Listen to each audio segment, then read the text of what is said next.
మాజీ సీఎం కేసీఆర్ పై చేసిన అనుచిత వ్యాఖ్యలను వెనక్కి తీసుకోవాలని డిమాండ్ చేస్తూ తార్నాక చౌరస్తాలో సీఎం రేవంత్ రెడ్డి దిష్టిబొమ్మను దగ్ధం చేశారు బీఆర్ఎస్ కార్యకర్తలు. కేసీఆర్ ను ఫామ్ హౌస్ లోనే భూస్థాపితం చేస్తానంటూ సీఎం రేవంత్ రెడ్డి చేసిన వ్యాఖ్యలపై బీఆర్ఎస్ విద్యార్థులు మండిపడ్డారు. వెంటనే ఆ వ్యాఖ్యలను వెనక్కి తీసుకోవాలని, లేని పక్షంలో సీఎం ఇంటిని ముట్టడిస్తామని బీఆర్ఎస్ గ్రేటర్ హైదరాబాద్ నాయకుడు యాదా క్రాంతి హెచ్చరించారు. రాబోయే కాలంలో ప్రజలే తగిన బుద్ధి చెప్తారని పేర్కొన్నారు.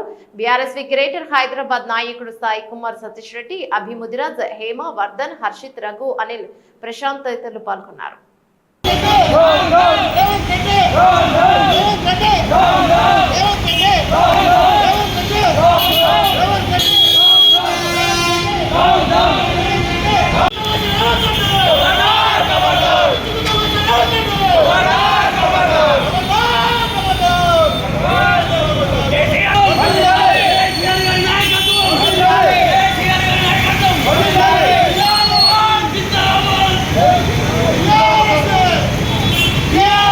నియోజకవర్గం ఆధ్వర్యంలో తార్నాక చౌరస్తాలో నిన్న కేసీఆర్ గారిపై అనుచిత వ్యాఖ్యలు చేసిన సీఎం రేవంత్ రెడ్డి గారి దిష్టిబొమ్మ దగ్ధం చేయడం జరిగింది.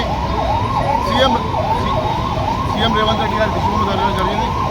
సీఎం రేవంత్ రెడ్డి గారు మీకు మతిస్థిమితం కనుక లేనట్టున్నది. అందుకే ఇష్టానుసారంగా ఇష్టం వచ్చాడు మాట్లాడుతున్నారు. మీ వయసు తగ్గట్టు మీరు మాటలు మాట్లాడాలి. మీకు తండ్రి లాంటి వయసు దగ్గర కేసీఆర్ గారిపై ఇష్టం వచ్చిన మాట్లాడడం ఇది సరికాదు. మీరు ఇష్టం వచ్చినట్టుగా కేసీఆర్ని ఫామ్లోనే భూస్థాపితం చేపిస్తాను ఎలా అంటారు? మీరు ముఖ్యమంత్రి అని చెప్పేసి మిమ్మల్ని అసలు గుర్తించింది ఎవరు? అసలు మీ మంత్రివర్గ పాలకులే మీరు మంత్రి అని చెప్పి మీరు ముఖ్యమంత్రి అని చెప్పేసి ఎవరు మిమ్మల్ని గుర్తిస్తలేరు. మీకే మర్యాద లేదు. సరిగ్గా మీరు వచ్చేసి 10 ఏళ్ళు నడిపిన రాజకీయం ఇచ్చిన కేసీఆర్ గారిని ఇష్టం వచ్చిన మాట్లాడతారా? మీరంతా మీ అవకాశం ఎంత ఇష్టంతో మాట్లాడడానికి? మీ రాజకీయ చరిత్ర ఎడికల్ స్టార్ట్ అయింది. రేవంత్ రెడ్డి ఎడికల్ స్టార్ట్ అయింది రాజకీయ జీవితం. కేసీఆర్ మా టీఆర్ఎస్ ప్రభుత్వం నుంచి కాదా జరిపించిన మనం చేయలేదా? నువ్వు ఎడికల్ చేసినావు. కొడంగల్ నుంచి కొడంగల్ రాజకీయ చదివితే కొడంగల్ని ముగిస్తాం చూడు. రాసి పెట్టుకో బిడ్డ. ఖబర్దార్ రేవంత్ రెడ్డి.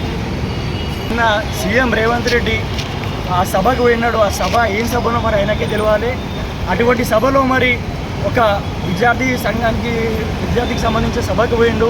ఆ సభలో విద్యార్థులకి ఏదైనా సర్టిఫికేట్లు ఇవ్వాలి, కానీ అంతేగాని కేసీఆర్ గారి గురించి మాట్లాడడం ఎంతవరకు కరెక్ట్ అని ఈరోజు రేవంత్ రెడ్డి గారిని ప్రశ్నిస్తూ ఉన్నాను. మరి ఒక తండ్రి స్థానంలో ఉన్న కేసీఆర్ గారిని నువ్వు ఫామ్ హౌస్కే పరిమితమవుతావు, ఫామ్ హౌస్లో భూస్థాపితమవుతావు అని అంటే ఒక ప్రతిపక్ష నాయకుడిని నువ్వు ఒక సాగు కోరుకుంటున్నట్టు లెక్క. అది సరైనది కాదు. కాబట్టి ఈ మాటలు వెంటనే రేవంత్ రెడ్డి ఈ మాటలు వెంటనే నువ్వు వెనక్కి తీసుకోవాలి. లేదంటే మేము కాదు భూస్థాపితం చేయడానికి, మీకు ప్రజలే మిమ్మల్ని అతి తొందరలో భూస్థాపితం చేసే రోజులు దగ్గరకు వస్తాయి. లేదు నన్ను క్షమించండి అని చెప్పేసి మీరు మీడియా పరంగా వచ్చి ముంగడికి వచ్చి తండ్రి స్థానంలో ఉన్న కేసీఆర్ గారికి క్షమాపణ కోరి మీరు అనిష్ట వ్యాఖ్యలు చేసిన వాడిని వెంటనే వెనక్కి తీసుకోవాలని మేము హెచ్చరిస్తూ ఉన్నాము. లేదు అంటే మీ జూబ్లీస్లో ఉన్న మీ ప్యాలెస్కి వచ్చి మేము అందరము విద్యార్థి నాయకులు అందరం కలిసి ముట్టడిస్తామని హెచ్చరిస్తూ ఉన్నాము.